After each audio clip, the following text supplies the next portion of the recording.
ঠিক একইভাবে রমজানের রোজার দুইটা উদ্দেশ্য আছে। একটা হলো প্রাথমিক উদ্দেশ্য, আরেকটা হলো ফাইনাল উদ্দেশ্য। একটা প্রাইমারি উদ্দেশ্য, আরেকটা হলো ফাইনাল উদ্দেশ্য। একটা হলো প্রাথমিক টার্গেট। প্রাথমিক লক্ষ্য হলো রমজানের রোজার, এর মাধ্যমে আমরা তাকওয়া অর্জন করব, মুত্তাকি হইতে পারবো। আর রোজার শেষ টার্গেট, চূড়ান্ত লক্ষ্য এবং যেখানে শেষ পর্যন্ত যেতে চাই, ওই যে শেষ গন্তব্য যেরকম মতিঝিল যাওয়া, এরকম রোজার শেষ গন্তব্য হলো আল্লাহকে সন্তুষ্ট করে জান্নাতে যাওয়া। এইটা হলো রোজার শেষ উদ্দেশ্য, ফাইনাল উদ্দেশ্য। এখন প্রাথমিক উদ্দেশ্যটা যদি আপনি অর্জন করতে না পারেন, তাহলে ফাইনাল উদ্দেশ্যে কখনো আপনি যেতে পারবেন? আপনার মতিঝিলে যেতে হলে আপনাকে মেইন রোড পর্যন্ত, আগে মেইন রোড পর্যন্ত যদি আপনি যেতে না পারেন, তাহলে মতিঝিলে যেতে পারবেন? ঠিক একইভাবে রমজানের রোজা থেকে আগে আপনাকে মুত্তাকি হইতে হবে, আগে তাকওয়া অর্জন করতে হবে। রোজা রাখছেন, মুত্তাকি হইতে পারেন নাই, রোজা রাখছেন, তাকওয়া অর্জন করতে পারেন নাই, তাহলে আপনার ওই মেইন রোড পর্যন্ত যাওয়া হয় নাই। অতএব মতিঝিল পর্যন্ত যাওয়া, অর্থাৎ জান্নাত পর্যন্ত যাওয়া, আল্লাহর সন্তুষ্টি লাভ, সেটাও অর্জন হবে না। আমি কি বুঝাইতে পারছি ভাইরা আমার? তাহলে এই যে রমজান আসছে, রোজা আসছে, প্রতি বছরই তো আমরা আলহামদুলিল্লাহ বেশিরভাগ মানুষই তো রোজা রাখি।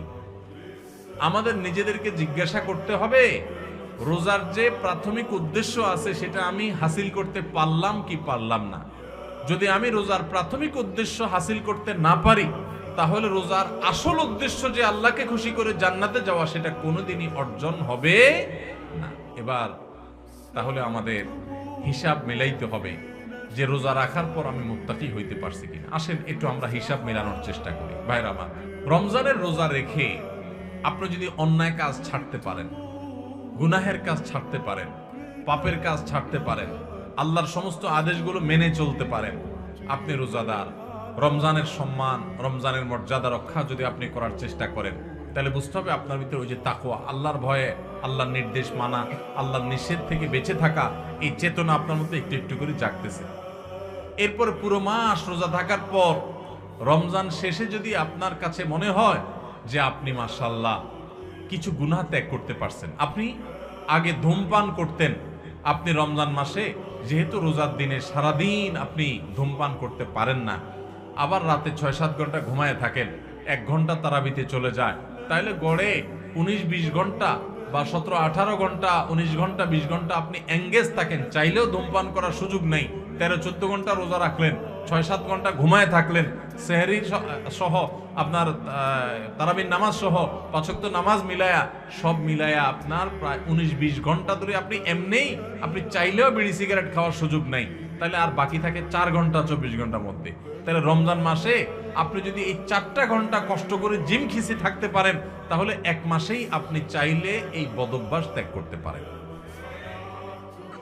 ভাইরা আমার, অনেক খারাপ জিনিস আছে, অনেক হারাম জিনিস আছে, যেগুলো চাইলেই কিন্তু আমরা ত্যাগ করতে পারি এই রমজান মাসে।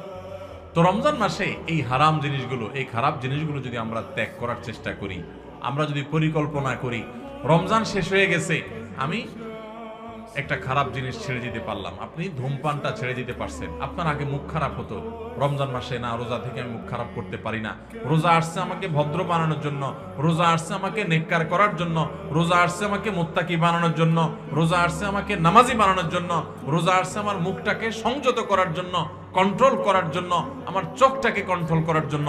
আমি হারাম জিনিস দেখবো না, খারাপ জিনিস দেখবো না। রোজা আসছে আমাকে ট্রেনিং দেওয়ার জন্য।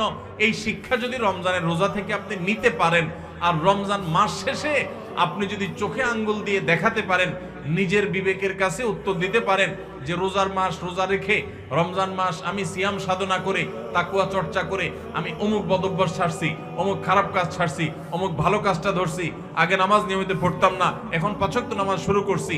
যদি রমজানের পরেও এগুলো আপনি ধরে রাখতে পারেন, তাহলে আপনি আল্লাহর শুকর আদায় করবেন যে আপনার রোজা আল্লাহর কাছে কবুল হয়েছে। এবং কবুল হয়েছে দেখে আল্লাহ আপনাকে রোজার মাধ্যমে ভালো কাজ করার তৌফিক দিচ্ছেন, খারাপ কাজ থেকে বাঁচার তৌফিক দিচ্ছেন। ভাইরা আমার, এই জন্য এই বছরের রমজান আসার আগে, রোজা শুরু হওয়ার আগে আসেন আমরা একটু প্রতিজ্ঞা করে নেই যে আমাদের রোজাগুলো হবে রোজার উদ্দেশ্য যেন আমি হাসিল করতে পারি সেজন্য। ভাইরা আমার, আপনি রিক্সা উঠলেন, মেইন রোডে যাবেন, তারপরে আপনি মতিঝিল যাবেন। আপনি মেইন রোডে যাবেন এই জন্য রিক্সা উঠছেন, ঠিক আছে, কিন্তু রিক্সা কোনো কারণে পাঞ্চার হয়ে গেছে। এই পাঞ্চার হওয়া রিক্সা আপনি বসে আছেন, আপনি আর যান নাই, আপনি আরেক রিক্সা উঠেন নাই, আপনি ফেরত চলে আসছেন, তাহলে আপনি কখনো মতিঝিল যাইতে পারবেন না। রমজান মাসে রোজা রাখার পর একটা গুনাহ হয়ে গেছে, এটা হলো চাকা পাঞ্চার হওয়ার মতো, সামনে আগাইতে পারলেন না। তাকওয়া চর্চা করার কথা, গুনাহ এবং হারাম কাজ ছাড়ার কথা, বদভ্যাস ত্যাগ করার কথা, কিন্তু আপনার ত্যাগ করতে পারেন নাই। তাহলে আপনি ওই যে চাকা পাঞ্চার হয়ে যাওয়ার মতো থেমে থাকবেন না, আরো সামনে অগ্রসর হবেন, আরো শক্তিশালী ভাবে অগ্রসর হবেন। ভাইরা আমার, জীবনটা খুব সীমিত বাবারে, অনেক সংক্ষিপ্ত জীবন, দেখতে দেখতে জীবন পার হয়ে যায়। যারা বয়স 30-40 হয়ে গেছে বা আরো কম বেশি আছে, একটু চোখটা বন্ধ করে শৈশবকে একটু চিন্তা করেন, দেখবেন কদিন আগে আপনি ছোট বাচ্চা পোলাপানের মতো হাঁটাহাঁটি করছেন। এই যে পোলাপান ছুটাছুটি করতেছে, এদের মতো কয়দিন আগে আপনি ছিলেন। দেখতে দেখতে 40, 50, 60, 70, 80 বছর জীবন অনেকের পার হয়ে গেছে। বাকি যে কয় বছর আছে এটাও দেখতে দেখতে চলে যাবে। সব পড়ে থাকবে, আপনার ব্যবসা বাণিজ্য, আপনার সংসার, আপনার ঘরবাড়ি, আপনার দোকানদারি, ভাইরা সব থেকে যাবে। শুধু আপনার সাথে আপনার আমলগুলো যাবে, আপনার আমলগুলো যাবে। নেক আমল করবেন তো অনন্ত অসীম কালের জান্নাত, আর বদামল করবেন অনন্ত অসীম কালের জাহান্নাম।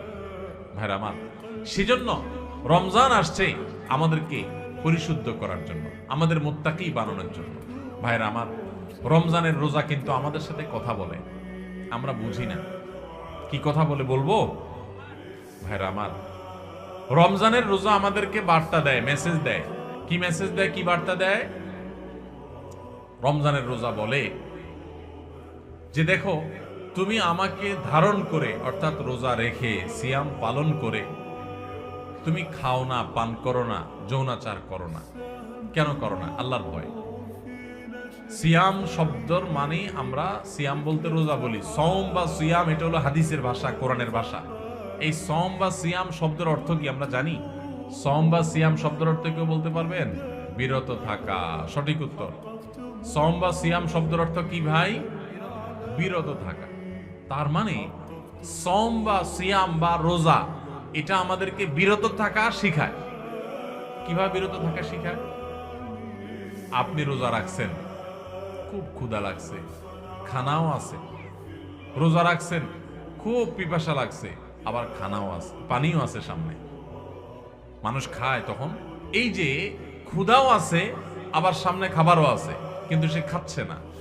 তাহলে সে কি করলো? বিরত থাকলো। সে খানা থেকে কি থাকলো? বিরত থাকলো। পানি আছে সামনে, সে চাইলেই পান করতে পারে, আবার পিপাসাও লাগছে, কিন্তু যেহেতু সে রোজা আছে এই জন্য সে পানি খায় না। তাহলে সে কি করলো?